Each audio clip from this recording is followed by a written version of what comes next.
Hi HR Nation, it's Chris Rainey. Welcome to HR Leaders, the show where we interview today's most successful and innovative HR practitioners. Today's guest is Turrell and is the Director of HR Services at Romel. And welcome to the show. Thank you very much, Chris. Delighted to be here. Thank you for joining us. Tell HR leaders a little bit more about yourself and your journey to becoming the Director of HR Services at the Romel. Yes, so I went to university and did a business studies degree and pretty generalistic, and I wasn't really sure what I would do after that, but I actually ended up joining the Women's Royal Army Corps, which might sound a little bit strange, but I would temper that with the fact that quite a number of my family have connections with the services, so it wasn't a completely bizarre thing to do. I really enjoyed my 6 years. I just did what they call a short service commission, and my last role was an officer commanding of a Women's Royal Army Corps unit in Sheerness. And in fact, I had this sort of, I suppose, the sort of slightly sad role of closing the unit and transferring it over to a civilian operation. It was so small and specialist, it really didn't make sense for the army to still have it as a sort of part of their integrated service. And I mention that because I guess really that was sort of the first time I ever came across a sort of HR type of activity where it was really very much about the people. But that was actually the last time I did anything like that for some considerable time. So I sort of left the army and thought, what am I going to do? And I actually picture framed, ran my own business for a couple of years, but my husband in the end decided that I really needed a regular income, so started trawling the press, and I came across an advert for Romel, and they were looking for what was in those days called males network inspectors, which essentially looked at the quality of the pipeline, so how the mail moved around the country. Mm-hmm. It was targeted at graduates and second job changers, and so I sort of applied, and at the time they were very much looking for people who had sort of that sort of independence and authority, because you were going in to tell people how their mail may or may not have been moved correctly. So that sounds fun. So that was So 1980, I'm going to give myself 10 years. At 1990, I joined Romel, and still here 26 and 3/4 years later. That's pretty amazing in this day and age. You don't normally see someone at a business that long, so they must have done something right to keep you there. Well, I suspect I'm one of the last of a few, of the breed who will stay with an organisation for so long. But perhaps as I explain that in my 26 years, I've had somewhere in the region of 16 roles. Oh wow! All different. And I guess for me, I haven't really felt the need to move out of the organisation because, in fact, I've had a challenge, every sort of year to 2 years, depending on what I've been doing. I'm probably a little bit unusual to some of your other interviewees in that I actually spent the first 16 years effectively working in our operations. So I spent most of my career, or my initial career, looking after sort of delivery units, looking after sectors, looking after our plants that process the mail. And very much I did see my career in that part of our business. And I was lucky enough, ultimately, I reached sort of general manager level and looked after a region of 5,000 of our people, managing the sort of day-to-day operations. So that was my sort of largely early part of the career. In our organisation, it's not untypical to have reorganisations fairly regularly. That's possibly hence why I've had so many careers, or many jobs. I've not always been instigated by myself. But at this particular point, having sort of reached that pinnacle and we were shrinking those roles, I really looked around and I thought, I need a bit more of a challenge. And one of the roles I had was doing a business partner role, an HR business partner role as a bit of development. And I sort of reflected back on that and I thought, what makes our company great, I think, is the people. And actually, I like to influence the people aspects more. So business was very good to me. I explained what I'd like to do, and they took a risk. I sort of retrained in the HR world, and for the last sort of number of years, from about 2009, I've been either doing HR director roles in our regions or logistics. And prior to the role that I'm currently covering, I was looking after the sort of HR strategy role. So in terms of, you sort of say, journey to becoming shared service director, it's been quite convoluted, quite different, and, given me quite a breadth of experience across our organisation. It's funny you say that, because I find that definitely is a common, any of the HR leaders that I have spoken to that have been at a company for a long stint, it is always the same as what you just said, that they've been with the business in multiple roles throughout the organisation, and it's that challenge that those roles bring, which is what's kept them in the business.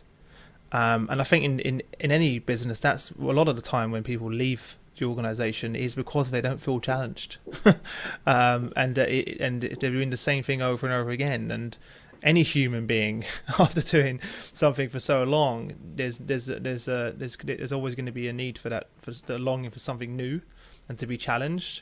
So it's great that two things: great that you've been able to do that, but fantastic that Royal Mail has been flexible enough and supportive of you to do that as well, which is testament to the company as well, and taking that risk in you. So that's great. It's a very interesting journey. What do you feel that the other roles? What experience do you think that you gained in the other roles that's really helped you now in your current role as the Director of HR Services? Yeah, I think that there's absolute parallels with my previous experience. So the shared service role in HR is the biggest leadership role that we have. I've got just under 600 people who work in our shared service operation. So in some respects, my career up to the point of general manager was all about leadership and leading teams. So, and I think in HR, you don't always get that opportunity to lead really big teams and sort of understand that sort of world, because it's great being a technical expert. It's obviously absolutely crucial to understand HR and the elements and both experience and forward looking. But actually being able to sort of lead people alongside it, I think it's a skill that some people master really quickly, some not so quickly, but I've certainly been lucky enough to have the experience. So I think very much when they were looking around, when the previous incumbent retired after a hugely successful career and effectively building the service from scratch, they just sort of looked for someone who had perhaps a slightly different breadth. And I think the other thing that's interesting in these circumstances is that because I come from the operations side, and we do have a lot of people who stay in our business a long time, I've grown up a lot with the operational colleagues that I still have.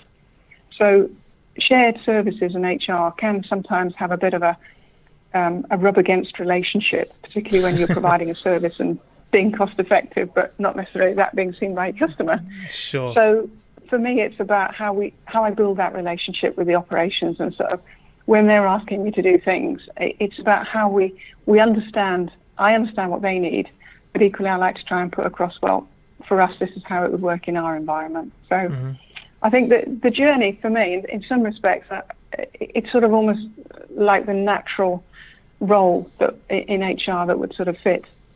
I think that makes perfect sense. And again, it's not common, not in my knowledge anyway, that companies would normally look elsewhere in the business to bring that talent in from another part. Is that something that Royal Mail does quite often within its organisation, looks to move talent to different areas of the business where they see that the skills can overlap? We do have a big talent program across the organisation, and because we are so big, and it absolutely is in our sort of forefront. How do you keep good people? You keep them engaged, you keep them motivated, you keep them challenged. But I think certainly since we've been on our journey of privatisation, we have looked broader, and I've been a long server, but I really welcome the fresh intake of talent that we've been recently introducing, bringing different ideas, different perspectives. Because the only danger of somebody who's been in so long is if somebody says, I've got this idea, and you go, yeah, we tried that. Yeah, we probably tried that about 3 times. But somebody fresh doesn't have that baggage. Sure. So I think any organisation survives on its people, and actually getting that mix of people is essential. Fantastic. So where we are now in your current role, what really occupies your mind on a day-to-day basis?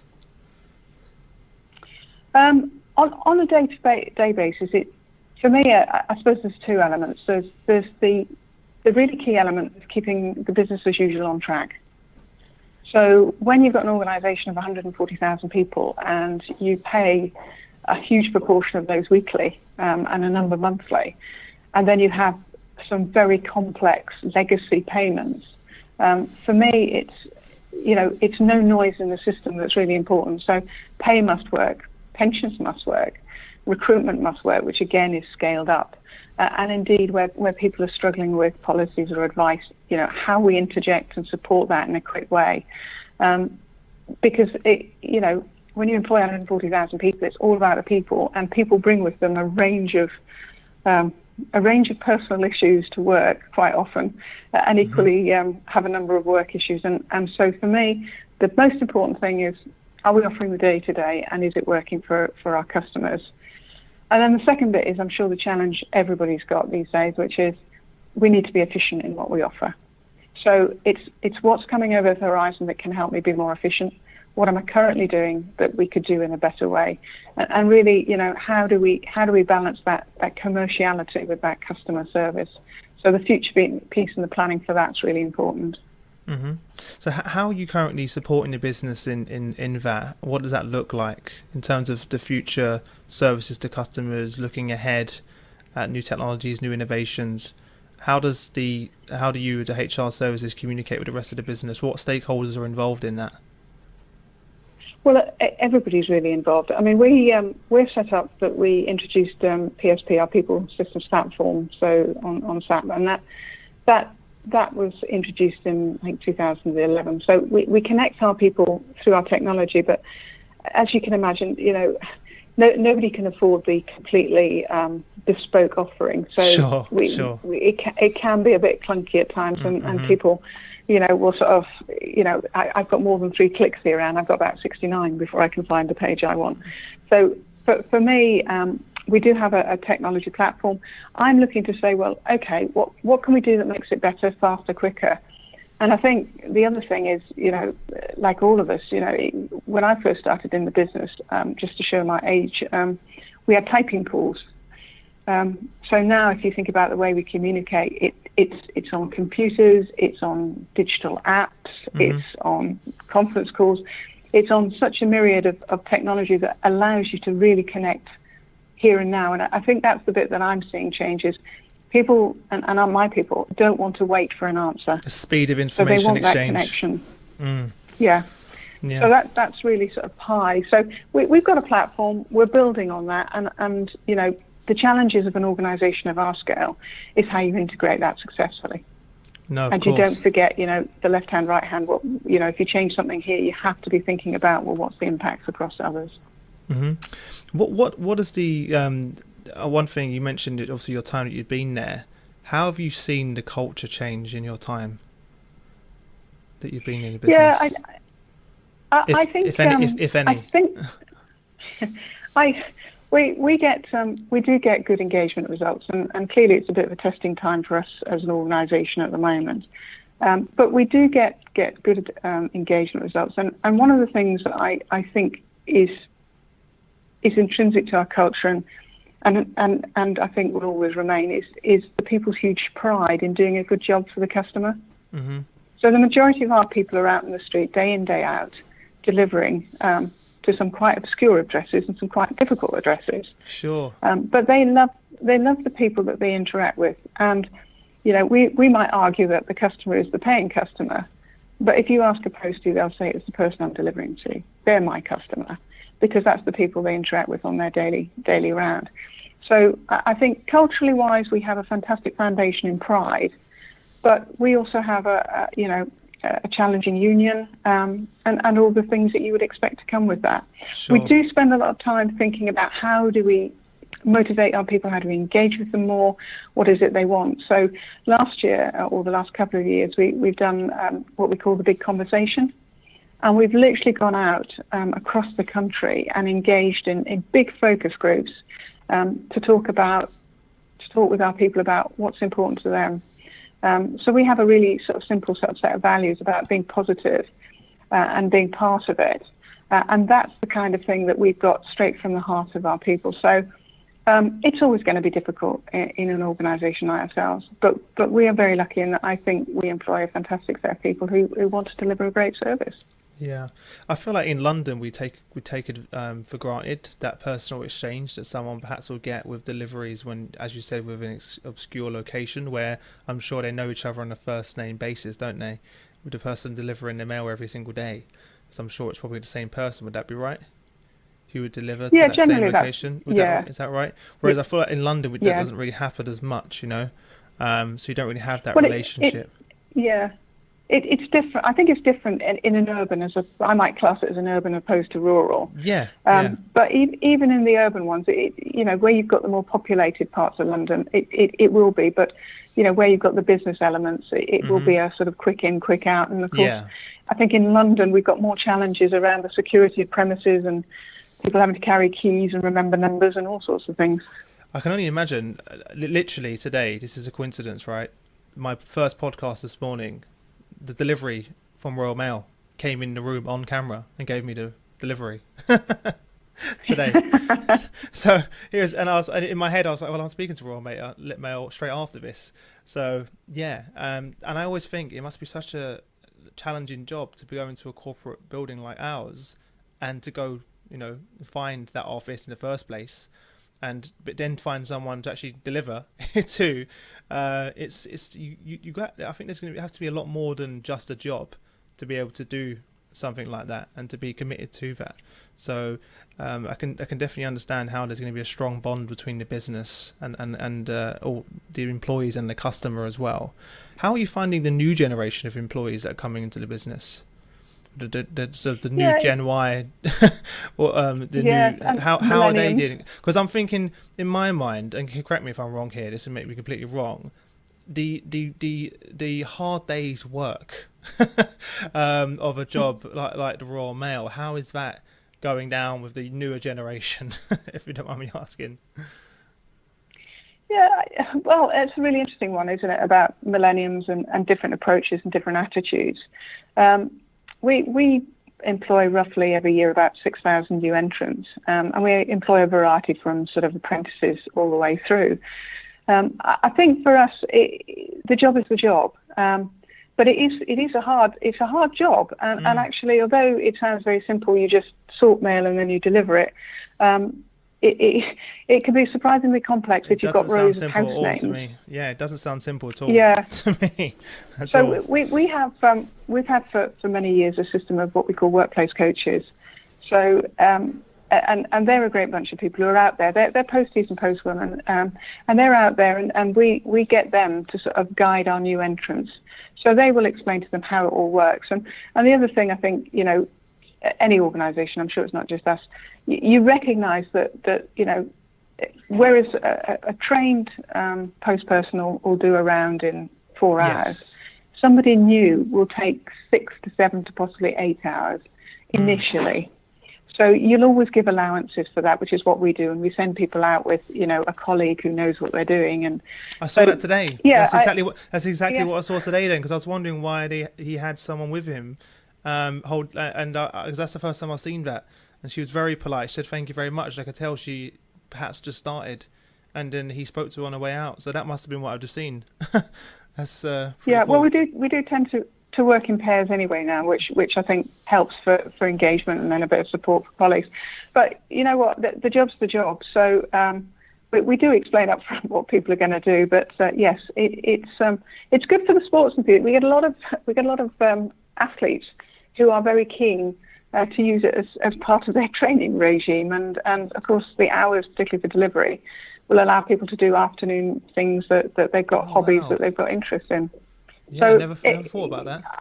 Yeah, so it's a balance with all these things. You look for the people who probably it's going to work for both you and them.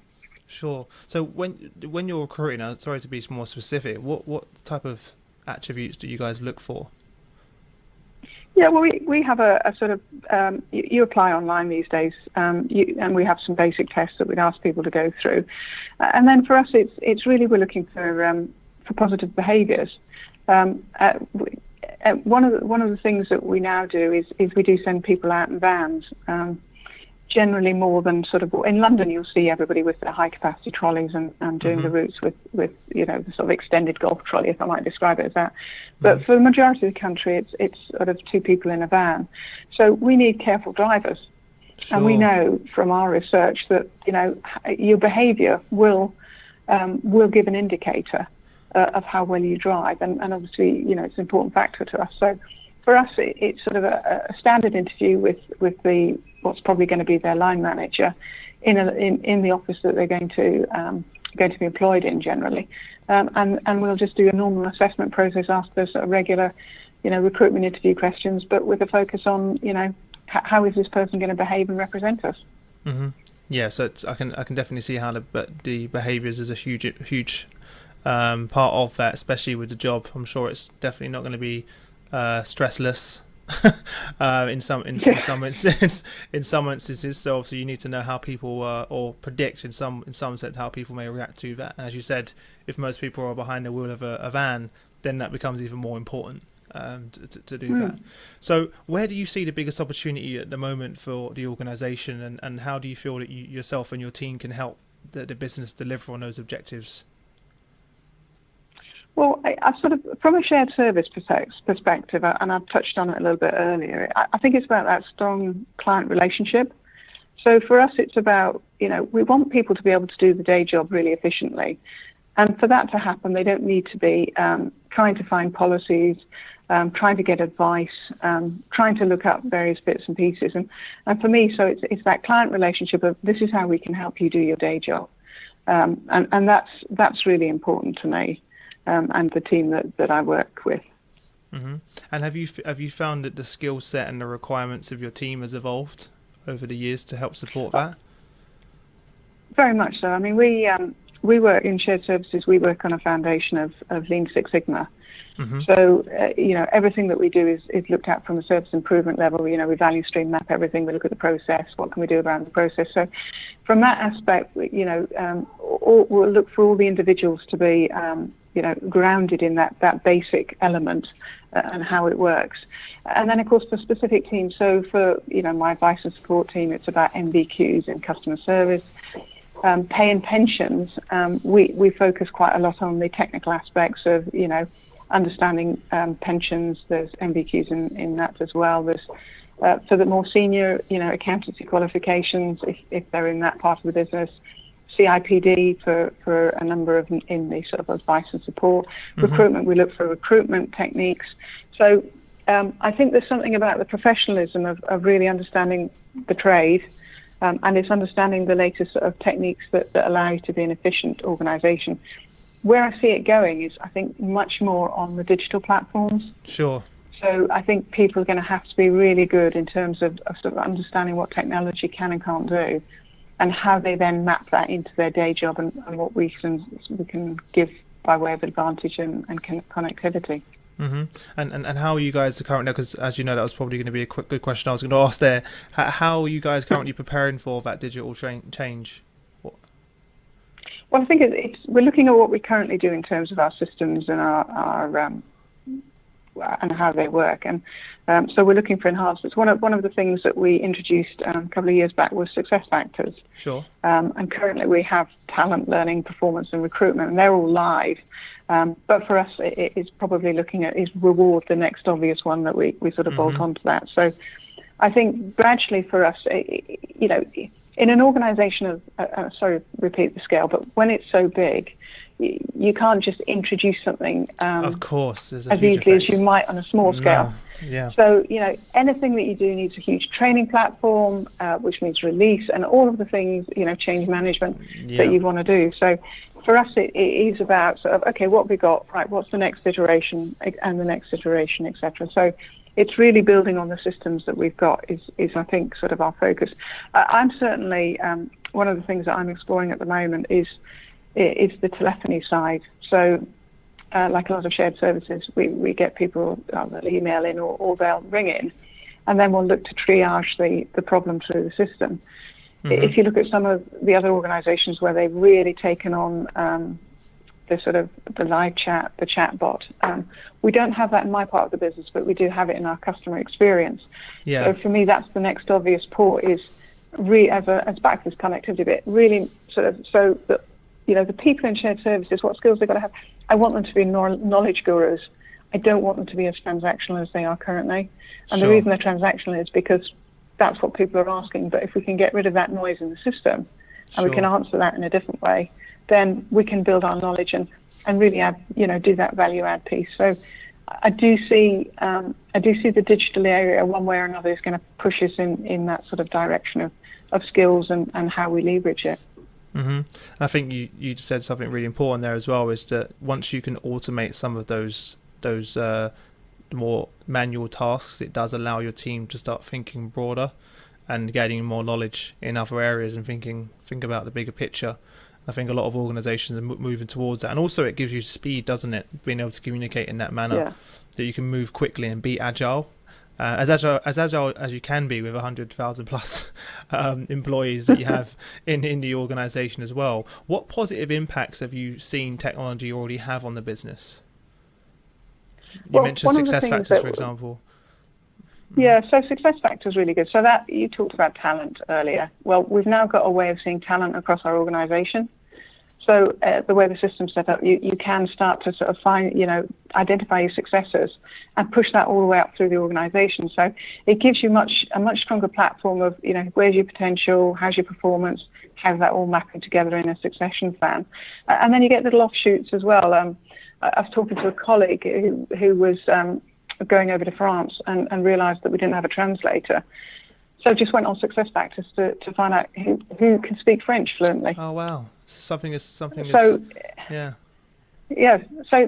you've tapped into the French speakers and away you go. So I certainly see things like that as being a good way forward. Mm-hmm. And because the other thing, you'll understand as well, that people are reluctant to change and get involved in things unless they can see the benefits. And they understand how the more we can show that. Definitely. And I think you're definitely right on that. And it's also, that's one element, but it's also understanding how they're involved and what impact they're personally having on it. So it's one, understanding the change and the need, and then secondly, understanding, well, what does that mean for me? How am I going to contribute to this? And I think if you can get those two right and have that very open communication when it comes to the change, then it's going to be a lot easier. You're never going to win everyone over, ever. But it's never going to work. But you can definitely do a great job and speed up that process as well. And I think the next step to this, as you probably know, is the predictive analytics, and that's the area which is going to be very exciting moving forward. And being able to predict those different those changes and trends in the organisation, and the way that HR can harness that information is going to be really interesting moving forward as well. Yeah. I mean, I think it's essential that HR is adding value and adding information that the organisation can then make, sensible judgments and debates and invest where it should. And as you say, the more that we can, integrate ourselves to do that, the better. Well, one thing I didn't mention, but is very prevalent everywhere at the moment as well, is of course the RPA piece, so the robotics. Yeah, of course. And that's something that we're looking at, of course, because particularly where you're process driven, why wouldn't you put in an automated program that takes out the drudgery of somebody sort of pressing a button and just literally transferring information from A to B. So I think in terms of HR and efficiencies, and particularly in a shared service where you are looking for those benchmark indicators, then you would want to try and automate what you can. Even I've taken it in our own organisation. We're a startup essentially, but I've already started embedding those processes on our website. For example, we have a chatbot. So if you go on the website, you have a question, the chatbot can answer most questions. If you wanted the program for the upcoming session, it's going to send it to you. If you want a new podcast, it will respond. If you want to schedule a call with me, it does that. So these are all things that take hours and hours out of my week and month. And the cost is very minimal. And the integration in this day and age with all of the different APIs across the platforms is so easy. Obviously, it's not as easy as for you, of course, being a large organisation, but the benefits are there. Even I'll tell you a crazy story. My girlfriend, talking about AI and chatbots and where we're going, she a few days ago, this is how advanced they've got now, which is almost scary. She got a message in Facebook, directly into her Facebook Messenger from Adidas, and it was saying, "Hi, Natasha, we've seen that you've are you interested in buying some gym clothes? I think some leggings." She's obviously been browsing a week before for clothes, and of course they're always monitoring what you're looking at and then predicting that with the adverts. Where it got really interesting is that she thought that was someone directly messaging her in the messenger because it was so advanced. It was saying, "Hi, how are you? I'm great. Would you like to say yes? I'm looking at them. Would you like a discount for that?" And she's like, "Yes, I would." And then it's like, "Great. Click here," and then it takes her straight through to the payment page, and it's just unbelievable how advanced they've got it now, where they can lead you all the way through the process. So it's pretty crazy. And now, as you may know or may not know, Facebook's opened it up now for companies to embed chatbots into Facebook. LinkedIn are only a few months behind, which is going to be very crazy. I'm looking forward to see how that works when you're going to have companies on LinkedIn positioning products to clients through a chatbot, through artificial intelligence, and generating those conversations and sales. So there's multiple uses for it, and I think in HR it's so exciting that you guys can have that at your hands to be able to communicate efficiently and quickly with your employees, and then from your employees' perspective, they can get information they need fast, whether it's about their benefits packages, whatever it may be. Having to wait for someone to actually come back to you for that, it's a huge task. I can only imagine how you guys have to deal with that on a daily basis with the number of employees you have as well. So definitely a lot there. For yourself personally, of course, you've had to grow and develop your own skill set with all of these new changes. How do you approach it? Is it bringing the skills in-house, or is it developing the team that you have already and upskilling them to meet the future needs? What is the main approach, or is it a bit of both? It is a bit of both, actually. So I think for certain things, if you haven't got the experience or the skill set, then why would you not go out looking for it? Sure. Obviously, you want to make sure you get the cultural fit right, because that's going to be really important, or it's difficult for people to fulfill their potential in your organisation. I think for me, though, and I started off with 16 jobs. Our business is very much up for, actually, we've got good people, we've got who have a range of skills. So RPA is a good example where we've brought in some expertise externally to get us set up, but now we're employing the developers internally, and we're sort of saying, who would like this retraining? So, I think, it is that mixture, because it helps if somebody understands the language of the organisation. Yes. In lots of ways, not least the fact that we have, I think more acronyms than anybody else. I would challenge someone to try and find another organisation with more acronyms. Oh no. But I think it's a mixture of both, I think that's the first judgment call at the start, isn't it?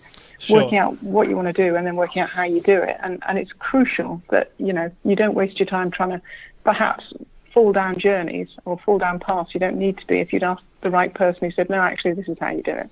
Yeah. The last thing you want to do is trying to get someone to learn how to code in a few months' time internally, when you can go and do that as well. Be a bit of a challenge there. Within your role within HR services, what's one thing perhaps that you feel that HR leaders should be paying more attention to or aren't doing at all? I don't think they pay enough attention to shared services.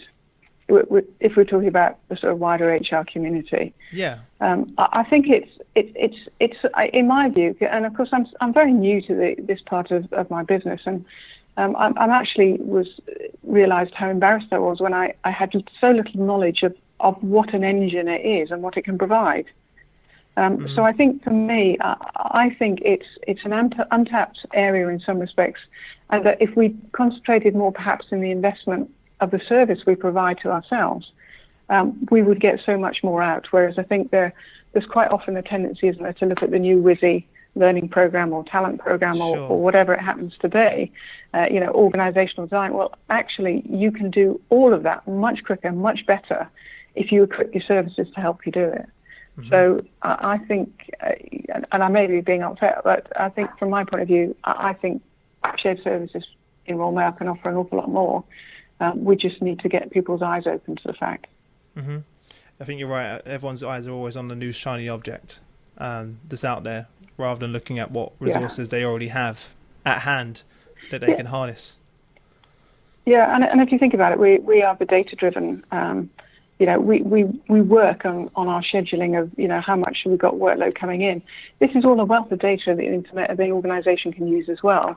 But tends sometimes. So there's maybe something that I'm reflecting there that shared service could do more in terms of saying actually this is what we can offer you as well.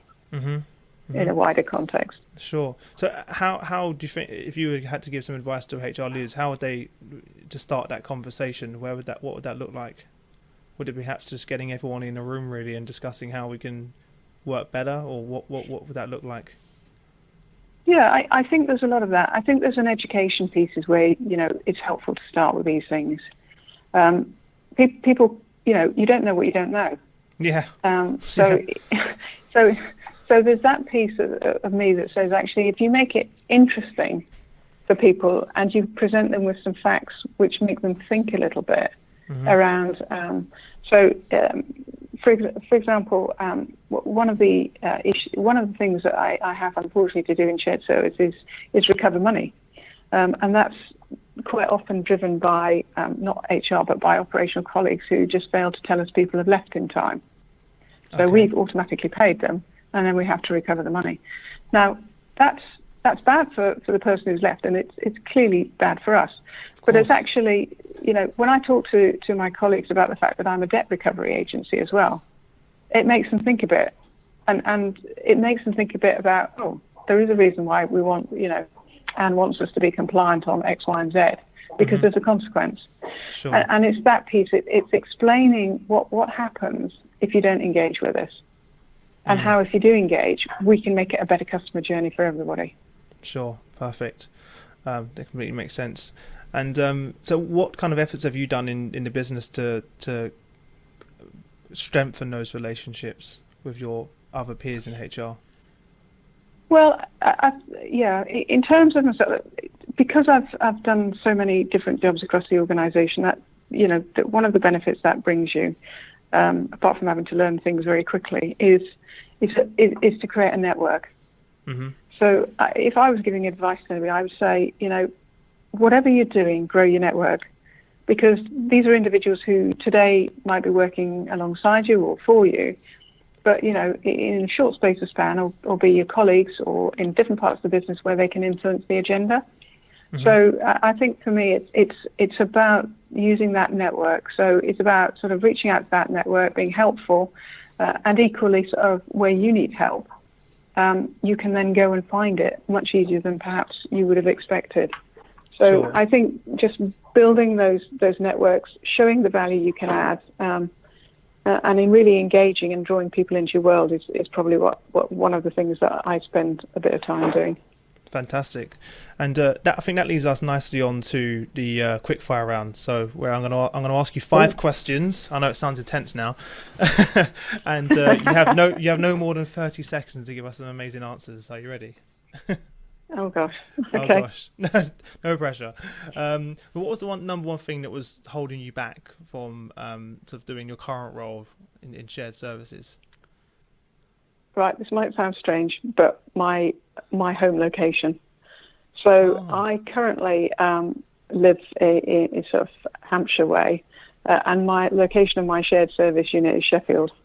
Oh wow! So I was always reluctant to take on the role because I said you've got to have your leader based there permanently. So my 30-second answer is my location, but I've discovered, and they've discovered, that you can be led in different ways, and not necessarily from the same site. Sure. So that was what was holding me back, bizarrely enough. No problem. And so what's the best piece of business advice that you've ever received? Well, it's not necessarily a piece of advice, but it's a quote that I really like, and it's from Maya Angelou. And the quote she has in one of her books is, "People will forget what you said, but not how you made them feel." And I think for me, if people you just reflect on what that is, you can say lots of rhetoric, but actually if you make somebody feel pretty horrible, then it doesn't really matter what you said. They'll remember how you've made them feel. So it's a lesson in how you treat people for me throughout and whatever you're dealing. Think about how you're making them feel. No, I really like that one. I'll definitely have to steal that one from you. What's one book that you'd recommend to our audience, and why? And it doesn't have to be HR related at all. This is a ridiculous answer, but I when I took on the shared services role, remembering that I'd done 16 other roles and most of them at a senior level, they gave me a book called The First 90 Days. And I looked at it and I was a bit horrified. I thought, really? But you know what? I read it. I read it. It sounds quite intense. I have long train journeys. Yeah. Yeah, well, it's actually a really simple read. It's a really basic guide to what you do in your first 90 days. On a 4-hour train journey, I sort of crunched through the book, and it's great. It just proved to me again what I forget, which is you're never too old to learn, and actually sometimes you've forgotten what you have learned, and it's good to have a refresh. So the first 90 days, really nice, easy read, and a good prompt if you're taking on a new role.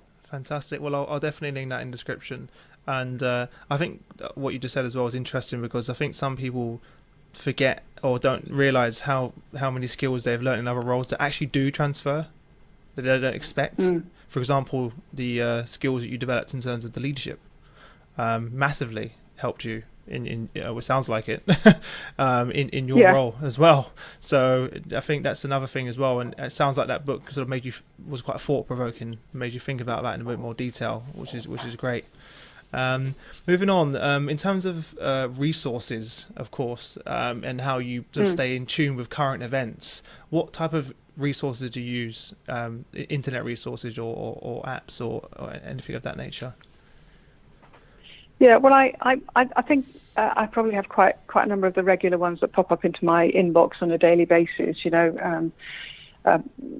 PM, etc. So they all CRPD stuff that comes in. So I like to sort of have those come in and out, because then you can keep up with latest trends, what's people talking about. I've also become a lot more of an advocate of LinkedIn. I wasn't particularly before this job, but I was lucky enough to get a bit of a training support from one of our suppliers. And I really discovered actually it is a great way to look out and link up with some people who do similar things to you. So I've used it quite a few times just to reach out to people to say, you know, can I introduce myself, and would you be interested in a follow-up chat about this? So it's a great way of connecting yourself with people that you wouldn't necessarily otherwise find. Well, this is one of the reasons we're speaking today, because I think this is how I think people. Of course, I use LinkedIn. You know, I would say 90% of the people that are members of HR leaders, I've started conversations with them over LinkedIn, because a lot of the time, as you know, it gets through all of the noise as well. You know, if you're trying to email someone, even then now it's actually harder to. It's easier just to drop someone a LinkedIn message than to drop them an email, because they're more likely to see that. And it's also, LinkedIn has built a great community where it now is a very normal process, isn't it? Just to reach out to someone on LinkedIn and say hi and build that connection. Whereas in the past, that would have been seen as pretty strange. Who are you? But now it's a normal thing. Even on a daily basis, I get messages from people. Only this morning, a graduate messaged me on LinkedIn, said, I've just finished I'm doing a survey around HR analytics, and I was wondering, Chris, if you could share this with your HR community, which I did. And it's just small things like that that are really helpful for. So glad. Are you guys using that for recruitment as well? We're doing all of that. I do a huge Christmas recruitment campaign, as you can imagine, and we used all sorts of mediums. Facebook's been a great success for us, something that we sort of started last year. And I love technology, because it connects you with people you wouldn't expect to connect with, and allows them to sort of find you when they wouldn't perhaps find you. Exactly. What's the new Facebook program called? Do you know? There's a new. They've just launched a new. I have to send it over to you. Someone mentioned it earlier. There's a new Facebook recruitment tool that they've just launched over the last few weeks, which everyone's raving about. Yes, they are, and I can't remember for life of me what it's called. Apparently, I spoke to the CHRO of Edelman earlier, and he was raving about it. Said it's actually incredible, the tool, and they've already had some huge. I think they're part of the beta program with Facebook, and they said the tools of being able to search and be really specific around the type of individuals you're looking for is just unbelievable with the data that you have at your hands, and also then being able to communicate with those people that you through the Facebook video platform as well. So not only are you then getting in touch with them, you're now speaking to them and doing a live interview, saving the trip to come into the office. So there's multiple things that we're evolving. To think where we are right now, that in this day and age, you'd never think that you'd be using Facebook to be doing your recruitment. It just shows how, if we looked at it 10 years ago and we said, you know what, in 10 years time we're going to be using Facebook for recruitment, and they're going to have a huge commercial offering. It's just crazy how things are going. Yeah, well it is, but it's great you can harness this. I mean, you talked about doing. I mean, I've interviewed now when we've been looking for people and they might happen to be abroad. It's a fantastic way of not dragging someone over to the UK unnecessarily, or indeed, convincing yourself you want to drag them over to the UK, but an easy way to do it. Yeah, definitely. And it saves a lot of money as well. It saves a lot of time and a lot of money. Technology, that's one thing that it has definitely done for everyone. What's one thing in your business that most excites you today? I think it's our passion, and our passion to really provide a brilliant service for our customers, and a passion to show that we are more than a match for our competitors. So for us, I suppose really what I'm trying to describe there is that prior to our organisation being privatised, we were government owned and fairly slow to do things. What I love now is that transition to that passion and that energy and that can do, and that sort of ability to have your destiny in your own hands. So it does really excite me that we've got a platform to build on, that's ours to build on. I think I didn't realise that actually the impact that had then going to being a private organisation, has that massively increased the speed in which you guys can react and innovate? Well, of course it does, because you've got shareholders, a lot of which are our own staff. So they want that, of course. they want us to prove that we should be out there. We are the biggest delivery company in the country, and we want that position secured, and we do want to offer the great service to everybody. Fantastic. Well, and you've been an amazing guest, and really appreciate for providing some actionable advice for our members. So I'm sure they'll be a lot better off for that. Give our members a parting piece of guidance, and also the best way that they can get in contact with you if they have any questions. Yeah, so I a bit like my Maya Angelou quote, I think it's the simple things in life, if you remember, that are helpful. And for me, throughout my career, it's a problem shared is a problem halved. So when you're stuck with that difficult problem, talk to somebody about it. And it's amazing how that will unleash a different direction and a solution quite often. Sure. I think the hardest part is actually, as you said, starting the conversation is a step closer to actually solving what that may be, or the challenge. So just a great piece of guidance. And what would be the best way for our members to get in contact with you?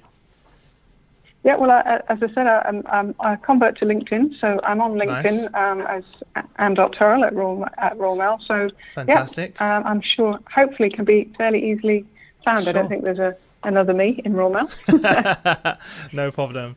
Well, look, thank you again. Really appreciate you taking the time to join us, guys. Make sure you head over to hrdleaders.com, and there you'll find all the show notes on the episode, any of the links and anything, the resources that have been mentioned.